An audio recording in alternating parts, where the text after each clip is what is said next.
Hi hello ನಮಸ್ತೆ. ಅಮೃತಪುರದ ಅಮೃತೇಶ್ವರ ದೇವಾಲಯವು ಕರ್ನಾಟಕದ ಚಿಕ್ಕಮಗಳೂರು ಜಿಲ್ಲೆಯ ತರೀಕೆರೆ ತಾಲೂಕಿನಲ್ಲಿರುವ ಹೊಯ್ಸಳರ ಕಾಲದ ಕ್ರಿಸ್ತಶಕ 1196 ಪ್ರಸಿದ್ಧ ಶಿವ ದೇವಾಲಯವಾಗಿದೆ. ಇದನ್ನು ಹೊಯ್ಸಳ ರಾಜ 2ನೇ ವೀರ ಬಲ್ಲಾಳನ ದಂಡನಾಯಕನಾಗಿದ್ದ ಅಮೃತೇಶ್ವರನು ನಿರ್ಮಿಸಿದ್ದಾರೆ. ಬೇಲೂರು ಹಳೇಬೀಡಿನಂತೆ ಇದು ಅತ್ಯಂತ ಸುಂದರವಾದ ಶಿಲ್ಪಕಲೆ ಮತ್ತು ಕೆತ್ತನೆಗಳಿಗೆ ಹೆಸರುವಾಸಿಯಾಗಿದೆ.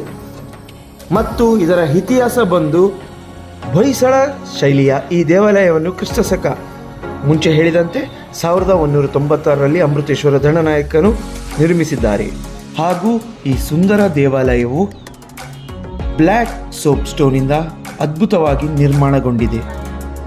ಈ ದೇವಾಲಯದ ವಿಶೇಷತೆ ಏನಪ್ಪ ಅಂದರೆ ದೇವಾಲಯದ ಗೋಡೆಗಳ ಮೇಲೆ ರಾಮಾಯಣ, ಮಹಾಭಾರತ ಮತ್ತು ಭಗವತರ ಕಥೆಗಳನ್ನು ವಿವರಿಸುವ ಅತ್ಯದ್ಭುತ ಕೆತ್ತನೆಗಳು ನೋಡಲು ರೋಮಾಂಚಕರ. ಇಲ್ಲಿನ ವಿಮಾನ ಗೋಪುರ ಬಹಳ ಆಕರ್ಷಕವಾಗಿದ್ದು ಹೊಯ್ಸಳರ ಭವ್ಯವಾದ ಶಿಲ್ಪಕಲೆಗೆ ಸಾಕ್ಷಿಯಾಗಿದೆ. ಮತ್ತು ಈ ದೇವಾಲಯದ ನಿರ್ವಹಣೆಗಾಗಿ ಅಮೃತೇಶ್ವರ ದಂಡನಾಯಕನು ಅಂದು 24 ಬ್ರಾಹ್ಮಣ ಕುಟುಂಬಗಳನ್ನು ಇಲ್ಲಿ ನೆಲೆಸಿದ್ದನು.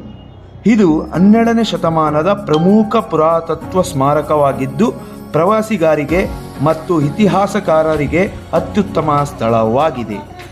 ನಾವು ನೋಡಲು ಹೋದಾಗ ಪಟ್ಟದಕಲ್ಲು, ಐಹೊಳೆ, ಬಾದಾಮಿ ಎಲ್ಲ ಊರು ಥರ ಇದೇ ಒಂದು ದೇವಸ್ಥಾನನೂ ಕಂಡಿದ್ದು ಅದಕ್ಕಾಗಿ ಚಿತ್ರಿಸಲಾಗಿದೆ.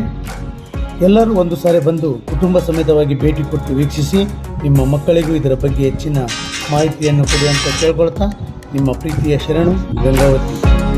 ಇದೇ ಥರ ಮುಂದಿನ ವಿಡಿಯೋಗಳಿಗಾಗಿ ಸಬ್ಸ್ಕ್ರೈಬ್ ಮಾಡಿ, ಶೇರ್ ಮಾಡಿ, ಲೈಕ್ ಮಾಡಿ. ಎಲ್ಲ ಕನ್ನಡ ಅಭಿಮಾನಿಗಳಿಗೆ ಹೃದಯದ ಧನ್ಯವಾದಗಳು.